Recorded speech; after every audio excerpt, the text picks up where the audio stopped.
Hello, good morning. നമ്മളിന്ന് morning journey തുടങ്ങിയിട്ടോ. നമ്മളിന്ന് scuba ഡൈവിങ്ങിന് പോവുകയാണ്. ഞങ്ങൾ റിസോർട്ടിൽ നിന്ന് ഇറങ്ങി ചെക്കൗട്ട് ചെയ്തു. ബാഗേജ് ചെക്കൗട്ട് വെച്ചിട്ട് ഇറങ്ങിയിരിക്കണേ. 6 മണീൻ്റെ ടൈമാണ് പറഞ്ഞിരിക്കുന്നത്. ഇപ്പോൾ 5:30 ടൈമാട്ടോ, രാവിലെ 5:30 ടൈമാണ്. ഞങ്ങൾ സ്കൂട്ടിയിലാട്ടോ, നമ്മൾ സ്കൂട്ടി എടുത്തിട്ടുണ്ടായിരുന്നില്ല, സ്കൂട്ടിയിലാണ് നമ്മൾ ഇറങ്ങിയിരിക്കുന്നത്. റേഞ്ചിൻ്റെ കാര്യത്തിലൊക്കെ ഇച്ചിരി ഷോക്കാണ് ചില സ്ഥലങ്ങളിലൊക്കെ. ഫെറി വന്ന് ഇറങ്ങിയെടുത്തൊക്കെ അത്യാവശ്യം നല്ല റേഞ്ച് ഉണ്ട്. ഇവിടെ റേഞ്ചൊക്കെ ഇച്ചിരി കുറവാണ്. ഇടയ്ക്ക് ചെറിയ ലൈറ്റായിട്ടൊക്കെ റേഞ്ച് ഉള്ളൂ ചില സ്ഥലങ്ങളിലൊക്കെ.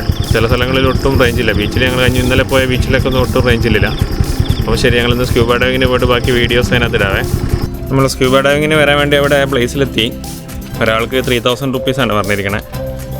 45 മിനിറ്റ് ആണ് പറഞ്ഞിരിക്കുന്നത്. രാവിലെ 6 മണിയുടെ 2 സ്ലോട്ടായിട്ട് അവിടെ ഉള്ളത്. രാവിലെ 6 മണിക്കുണ്ട്, പിന്നെ രാവിലെ തന്നെ 7 മണിക്കുണ്ട്. 1 മണിക്കൂർ ഗ്യാപ്പിലാണ് അടുത്തുള്ളത്. സ്ക്യൂബ ഡൈവിങ്ങിന് ഇറങ്ങുന്നതിന് മുമ്പ് കുറേ ഇൻസ്ട്രക്ഷനും കാര്യങ്ങളൊക്കെ ഉണ്ട് കേട്ടോ. അങ്ങനെ കുറച്ച് ഹെൽത്തി ആയിട്ട് ആൾക്കാരെ മാത്രമേ ഇറക്കുള്ളൂ. പ്രഗ്നൻറ്റ്, നോർമൽ ഡെലിവറി ആയ ആൾക്കാരൊക്കെ ഇറക്കുള്ളൂ. സിസേറിയൻ കഴിഞ്ഞവരൊക്കെ ആണെങ്കിലും അങ്ങനെ സ്ക്യൂബ ഡൈവിങ്ങിന് ഇറക്കില്ല. കുറേ ഇൻസ്ട്രക്ഷനും കാര്യങ്ങളൊക്കെ ഉണ്ട്. എങ്ങനെയാണ് ഡൈവ് ചെയ്യേണ്ടത്, കുറേ നമ്മൾ സിമ്പിൾസ് കാണിക്കേണ്ടത്, നമുക്ക് കിട്ടുന്ന ഹെൽപ്പ് വേണ്ടത്, അങ്ങനെ കുറേ ഇവരുടെ കുറേ ടീച്ചിങ് ഒക്കെ കഴിഞ്ഞതിന് ശേഷമാണ് നമ്മൾ ഇറക്കുന്നത്. റെഡി? റോക്ക്.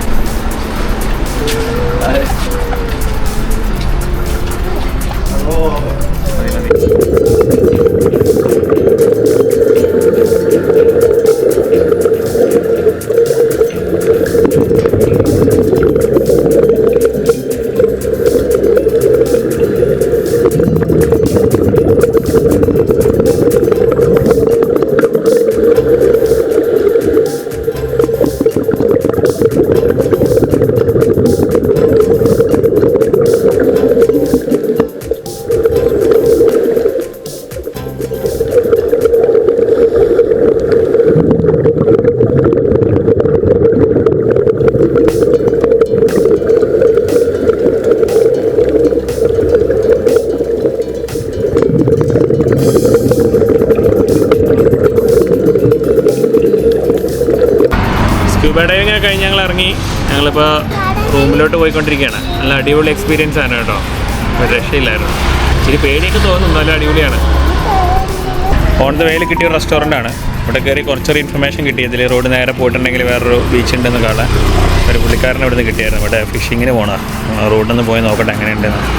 പിന്നെ ഇവിടെ എലിഫൻറ്റ് ബീച്ചാണ്, അവിടെ ഞങ്ങൾ ജസ്റ്റ് പോയായിരുന്നു. പിന്നെ രത്നാകർ ബീച്ച് പോയത്. അപ്പം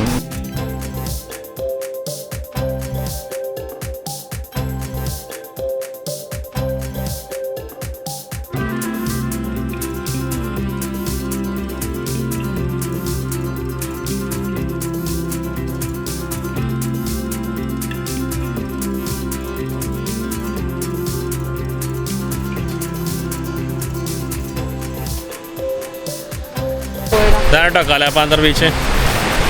ഇവിടെ മറ്റേ ബീച്ചിനെ കാട്ടി കാണാനും നല്ല വൃത്തിയാണ്. മറ്റേ ബീച്ചിൽ ഭയങ്കര റഷായിരുന്നു. ഇവിടെ കൂടുതൽ ഫോറിനേഴ്സാണ്. ഇവിടെ ഫോറിനേഴ്സാണ് കൂടുതലായിട്ട് ബീച്ചിൽ കാണുന്നത്. നല്ല രസമുള്ള ബീച്ചാണ്, നല്ല ഭംഗിയിട്ട് ആസ്വദിക്കാൻ പറ്റിയ സ്ഥലം. പിന്നെ ഇവിടുത്തെ ബീച്ചിന് മണലും ഭയങ്കര വ്യത്യാസമുണ്ട് കേട്ടോ. നമ്മുടെ അടുത്ത വരുന്നില്ല, നല്ല വ്യത്യാസമുള്ള ഒരു ടൈപ്പ് മണലാണ്.